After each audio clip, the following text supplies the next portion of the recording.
하나님 말씀 시편 13편입니다. 시편 13편 1절에서 6절의 말씀입니다. 시편 13편 1절에서 6절의 말씀 우리 한 목소리로 같이 읽도록 하겠습니다. 시작.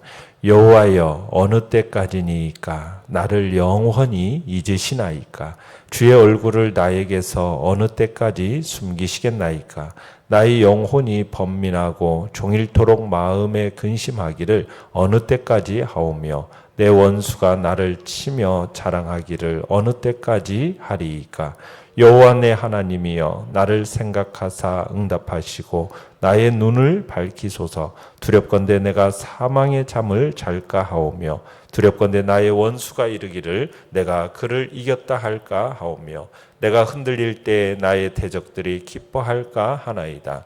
나는 오직 주의 사랑을 의지하여 싸우니 나의 마음은 주의 구원을 기뻐하리이다. 내가 여호와를 찬송하리니 이는 주께서 내게 은덕을 베푸심이로다. 아멘. 오늘 말씀의 제목은 원수가 내 절망을 보고 기뻐하기 전에 라는 제목으로 말씀을 나눕니다.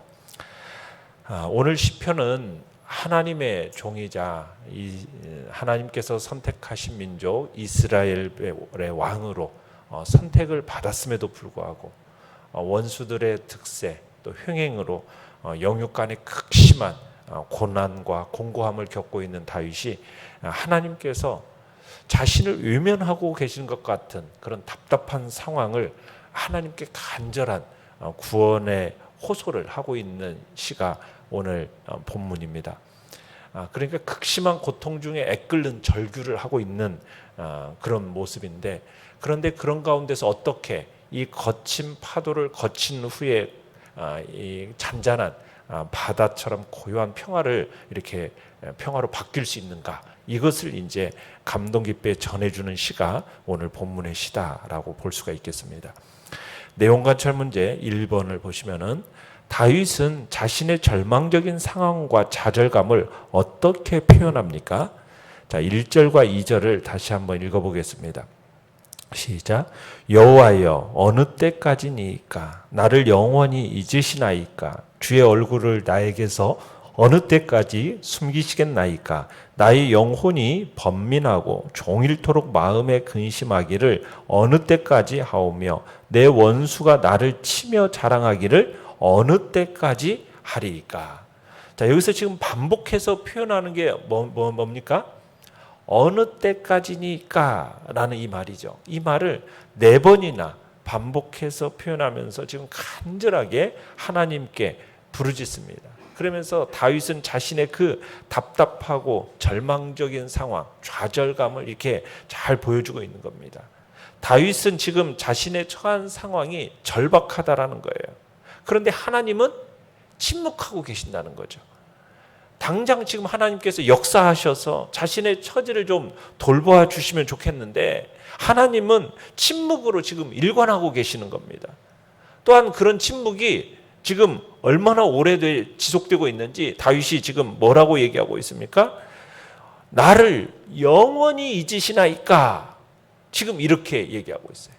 그러니까 지금 이 하나님의 침묵이 굉장히 오래 지속되고 있다라는 것을 보여주는 거죠. 하나님은 언제까지니까 했는데 이렇게 오래까지 지속되고 저를 영원히 잊으십니까? 라고 절규하고 있는 거죠.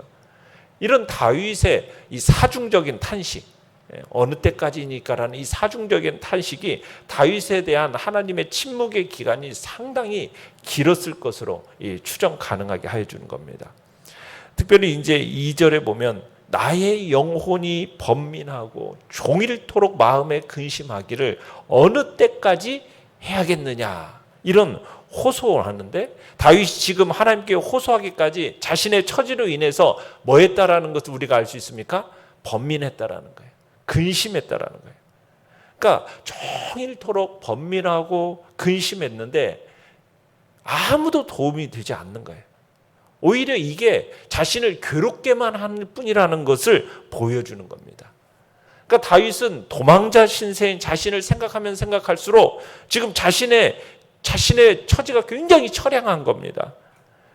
그러면서 굉장히 종일토록 번민하고 근심해 봤어요. 근데 번민하고 근심해 봤자 어떤 유익이 있습니까? 어떤 유익도 가져다 주지 못하더라는 거죠. 도리어 자신을 괴롭게만 할 뿐이더라는 거예요. 그래서 다윗이 뭘 선택했습니까?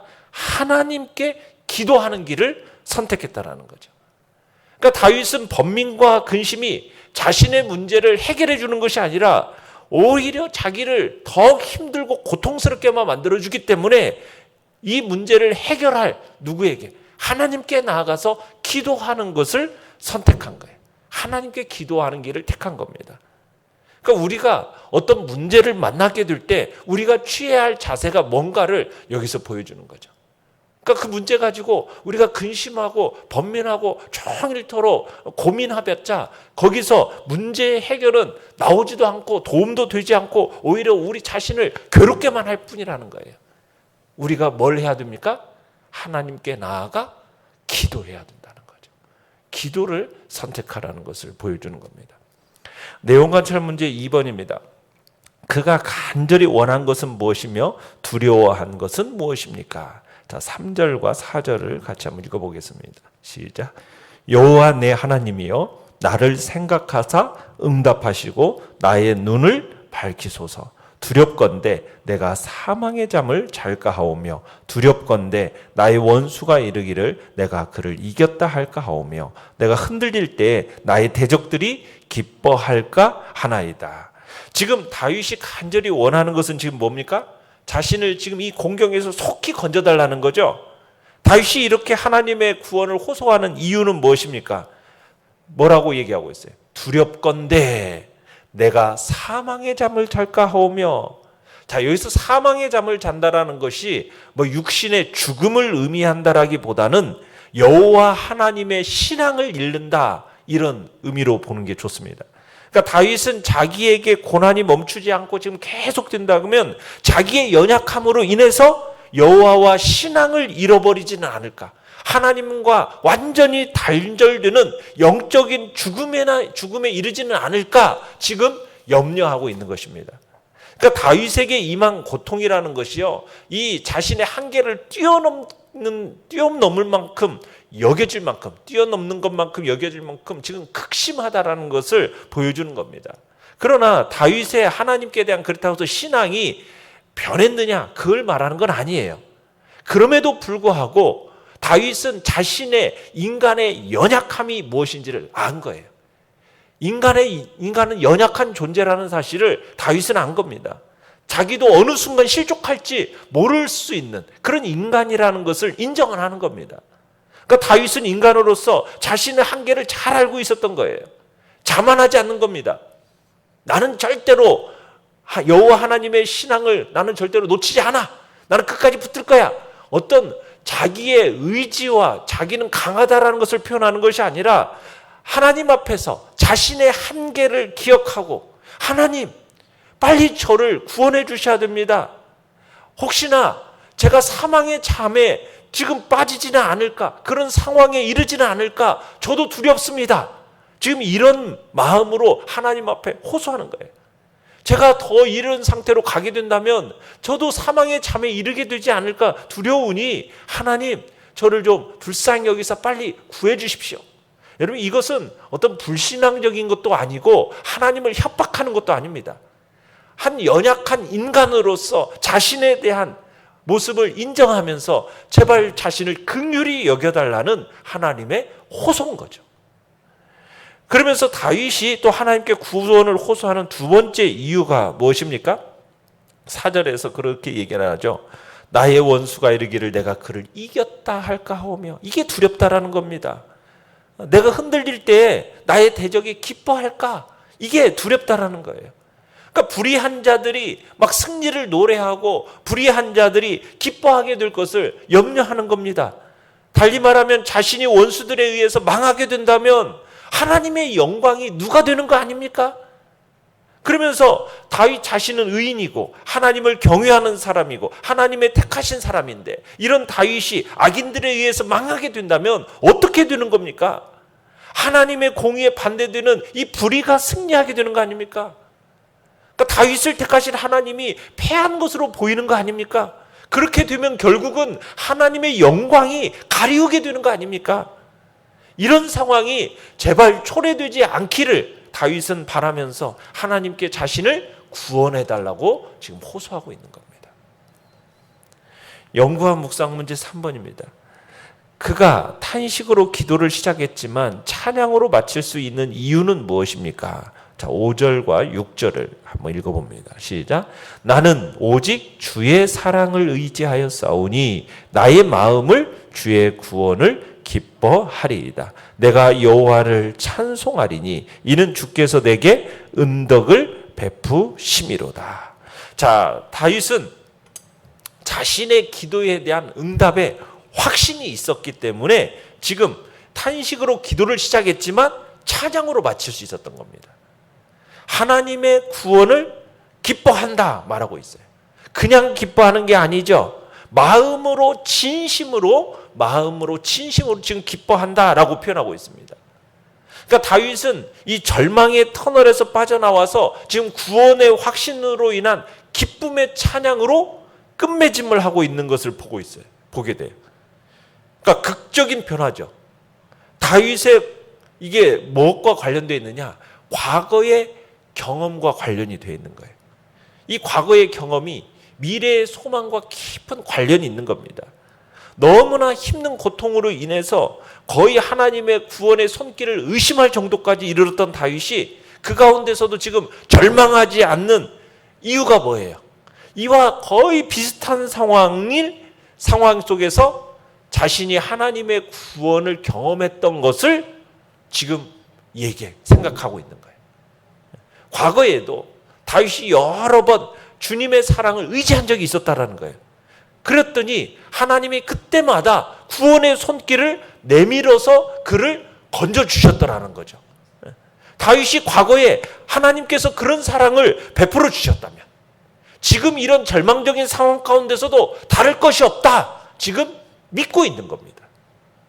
그러니까 다윗은 자신이 과거 여러 번 경험했던 그 하나님의 사랑, 그 사랑을 지금도 확신하고 있었기 때문에 이제도 기뻐할 수 있고 앞으로도 기뻐할 것이라는 확신 가운데서 지금 말하고 있는 겁니다.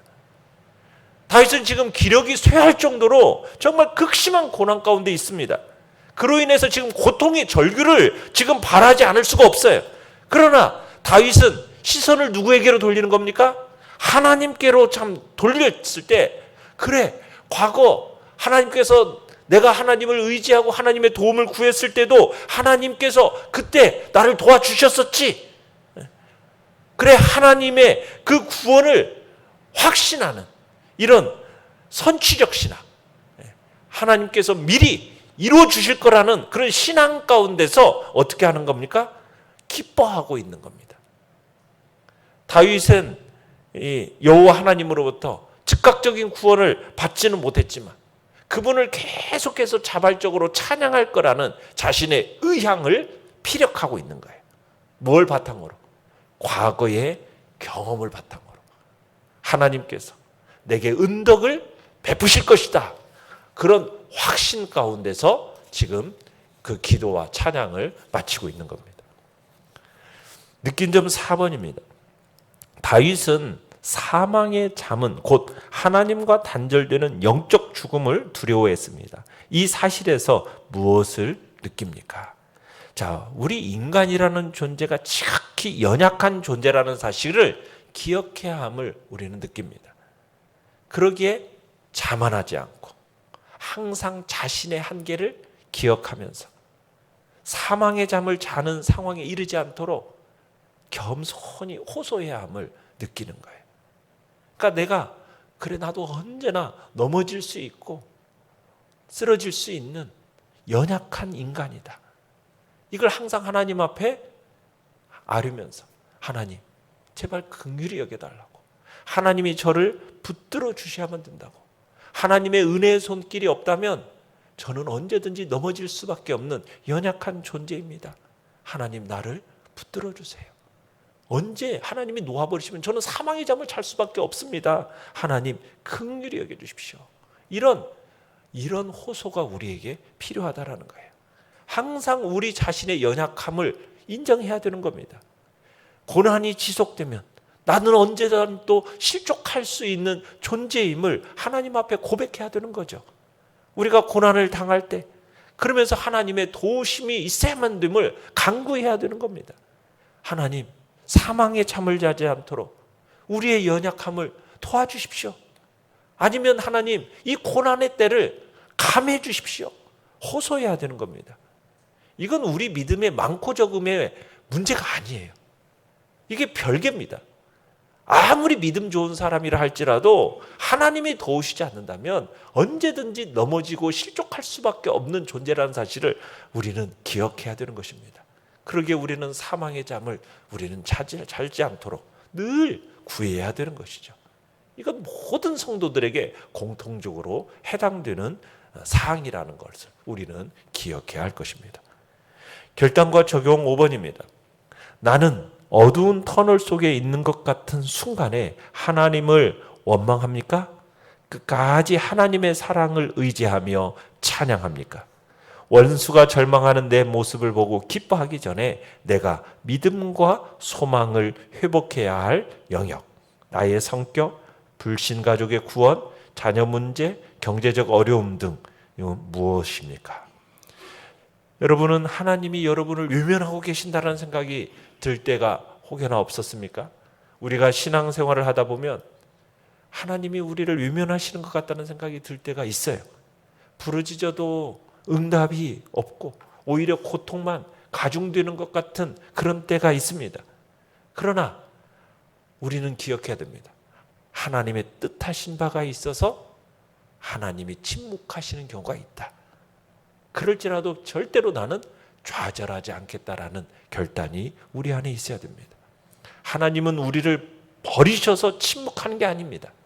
거기에는 깊으신 하나님의 뜻이 있고 목적이 있는 것이죠. 우리가 알 수 없는 이유가 있습니다. 물론 그것은 결국 우리의 유익을 위한 것이죠. 우리의 유익. 그러기에 우리는 인내해야 되는 겁니다. 아울러 하나님의 영광을 구하면서 하나님 조속히 응답해 주십시오. 또한 우리는 기도해야 되는 거죠. 그럴 때 우리가 우리 앞에 놓여진 모든 난관을 극복하고 아름다운 날들을 보게 될 것입니다. 오늘의 기도 같이 읽겠습니다. 시작. 지금은 아무 소리도 들리지 않고 아무것도 보이지 않을지라도 가장 적절한 때에 구원을 베푸시는 하나님을 믿음의 눈으로 바라보게 하소서. 아멘. 말씀을 생각하면서 기도하시고요. 연약한 우리의 지체들을 위해서 기도해 주시기 바랍니다.